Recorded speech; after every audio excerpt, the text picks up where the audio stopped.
Top, yo, c'est Raj pour la Guaille. Aujourd'hui, je vais vous expliquer comment on fait pour être vraiment confiant en soi. Il y a beaucoup de sites sur internet de développement personnel, etc., qui vous donnent de mauvais conseils, qui vous disent qu'il faut faire de grands gestes, qu'il faut parler fort, prendre l'espace, etc. Et ça donne quelque chose d'assez étrange, d'assez bizarre, comme des sortes de Michael Vendetta. C'est-à-dire des gens qui vont faire semblant d'être confiants, mais qui ont plein de gestes parasites et on sent que ça ne vient pas profondément d'eux.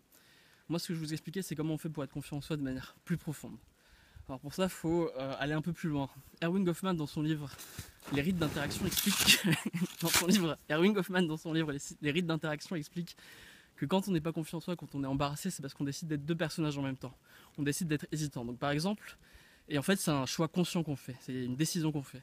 Par exemple, si vous allez voir votre boss pour lui demander une augmentation, vous pouvez y aller de manière cash en lui disant voilà, je veux telle augmentation de 10% ce mois-ci parce que j'ai fait ça et ça, de manière très confiante et en étant dans la confrontation avec lui. Et vous pouvez aussi y aller de manière un peu plus hésitante en lui faisant comprendre que voilà, vous comprenez que c'est lui le patron, y aller de manière un peu moins confiante et plus embarrassée. Et la raison pour laquelle vous faites ça, c'est pour lui dire ok, je suis ces deux personnages en même temps, j'ai ces deux attitudes, je suis à la fois ce type qui sait ce qu'il vaut et en même temps ce type qui sait quelle est sa place et que je suis en dessous de toi.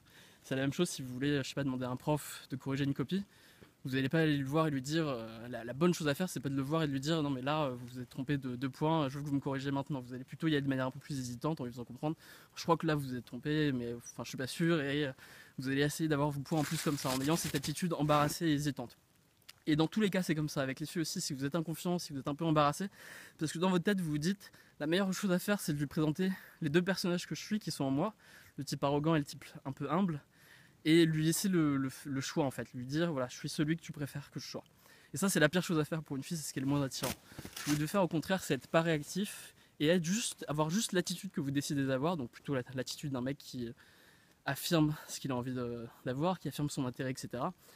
Et mettre de côté l'autre attitude et accepter simplement d'être un seul personnage à la fois. Parce que quand les filles disent que ce qui leur plaît c'est un mec qui est vraiment lui-même, parce que ça veut dire fondamentalement c'est ça, c'est un type qui est juste ce qu'il ressent à ce moment-là, qui dit ce qu'il pense à ce moment-là et qui fait ce qu'il veut au moment où il a envie de le faire et qui n'est pas dans ces deux personnages en même temps. Et un bon moyen de faire ça, un bon moyen de vous forcer à être un seul personnage et pas partir un peu dans tous les sens, c'est de mettre un peu plus de lenteur dans vos interactions. Souvent quand on a un peu envie d'être deux personnages, d'avoir deux attitudes, ce qui se passe c'est qu'on va accélérer un peu sa voix, on va accélérer un peu ses gestes, alors qu'en se forçant à ralentir, en étant un peu plus conscient de ce qu'on fait, on est obligé d'être une seule personne à la fois. Donc par exemple, quand vous voulez embrasser une fille, plutôt que d'y aller de manière un peu rapide en lui disant 2-3 phrases en même temps, vous allez plutôt y aller de manière très lente, la regarder, la rapprocher de vous et l'embrasser. Et c'est la même chose quand vous voulez aborder. Dans toutes les étapes où c'est important d'être vraiment confiant, toutes les étapes où vous allez un peu escalader dans l'interaction, un peu avancer, il faut que vous vous forciez à être un peu plus lent. Parce que le réflexe des gens stressés, c'est d'accélérer.